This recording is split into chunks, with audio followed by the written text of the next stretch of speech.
Ok, avant de commencer cette vidéo, je tiens à présenter mes excuses pour la faute sur la vidéo précédente. Je pense que c'est l'examen de juillet 2025 sur la partie algèbre. Donc je te conseille de regarder la vidéo et de peut-être lire les commentaires. Donc là, il y avait des chouettes commentaires. Donc la faute était au niveau de la distribution. Donc B, c'était R plus 2.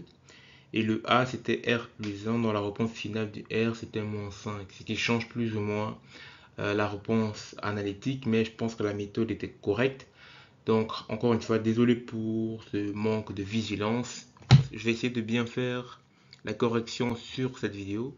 Et dans tous les cas, c'est un très bon exercice de refaire la question et de trouver mes fautes. Comme ça prouve que vous êtes assez concentré et assidu dans votre résolution. Donc, on va commencer cette vidéo. Donc, l'idée, c'est de résoudre dans R l'équation moins exponentielle de x plus a moins x plus 1. Donc le changement de variable évident de poser t d'être égal à exponentielle de x. Exponentielle de moins x, c'est comme 1. A exponentielle de moins x, c'est comme a sur exponentielle de x. Tu vas multiplier tout. Et là, tu auras de exponentielle de x au carré, du a et 1. Et du coup, ça te donne du moins t au carré, plus a plus t est égal à 0. Que tu peux écrire sous la forme de t au carré moins 8t moins 8a est égal à 0. Donc ensuite, je dois trouver les racines de cette équation. Je peux appliquer la formule générale avec delta. Donc je calcule delta qui est b carré. Donc moins 8 au carré 64. Plus 4ab. Et non moins 4ab. Et donc moins 4 fois 8a fois 1, ça fait plus 32a. Bon, moi j'ai factorisé sous cette forme pour pouvoir le simplifier quand je vais le mettre dans la racine carrée. Donc ça me donne 32 entre parenthèses 2 plus a. 32 c'est la même chose que 2 fois 16. 16 c'est 4 au carré. Si je mets tout ça dans la racine carrée, tu as le 2 qui sort de la parenthèse, tu as le 4 qui sort de la racine carrée. Tu divises tout par 2, donc le 8 devient 4 et ce 4 devient juste 1, 2. Du coup t vaut 4 plus ou moins 2, racine de 2 fois 2 plus 1. Mais je n'oublie pas que t c'était exponentielle de x. Je sais que t du coup est toujours positif. Je sais que pour trouver x, je dois faire ln de t et ln ne prend que des nombres qui sont supérieurs à 0 parce que ln de 0 est indéfini. Donc ok, ça c'est fait. En plus de ça, dans la racine carrée, je dois également ça doit être ça prend pas les négatifs. Donc différents 0 et pas négatif. Et également de ça, parce que pour t, j'ai déjà posé t positif, donc ln d'office ne prend pas les nombres négatifs, c'est la condition que je posais ici. Donc dans la racine carrée également, je ne dois pas avoir de nombres négatifs. Donc là, j'ai, on va dire, deux conditions. J'ai la première condition sur le fait que dans la racine carrée, ça doit être positif, et dans le ln, ça doit être positif. Donc je vais m'intéresser dans quel cas est-ce que le terme de la racine carrée peut être négatif. Ça, c'est quand a est plus petit que moins 2. Par exemple, si a vaut moins 3, 2 moins 3, ça fait moins 1, etc. Moins 4, etc. A exactement moins 2. Donc si a est plus petit que moins 2, d'office, la racine carrée va être négative. Le terme dans la racine carrée va être négatif. Du coup, il n'y a pas de solution réelle si je travaille dans R ici. Du coup, je me place au cas limite quand a vaut exactement moins 2. Je trouve que le terme qui est ici tombe à 0. Du coup, x, t vaut juste 4. Et là, je n'ai qu'une seule et unique solution pour a qui vaut moins 2.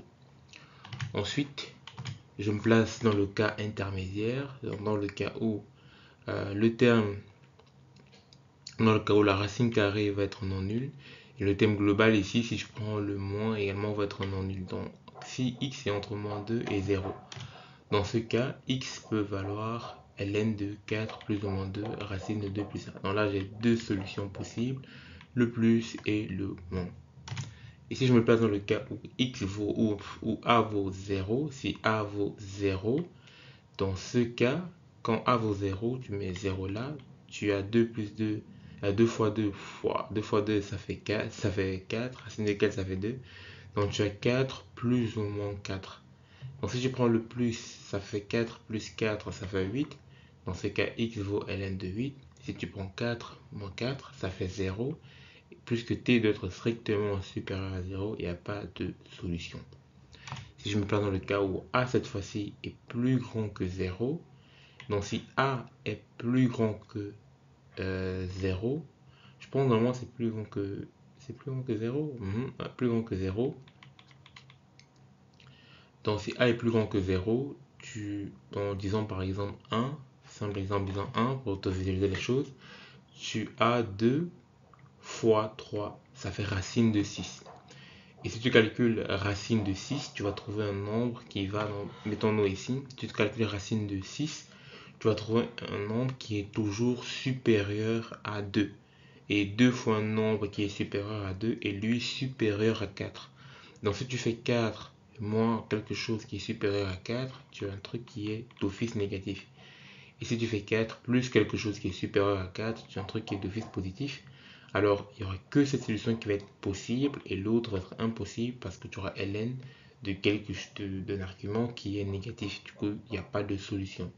Si on veut synthétiser les solutions, tu peux représenter les solutions sur une courbe continue comme ça. Dans la courbe en bleu, c'est la solution pour moins.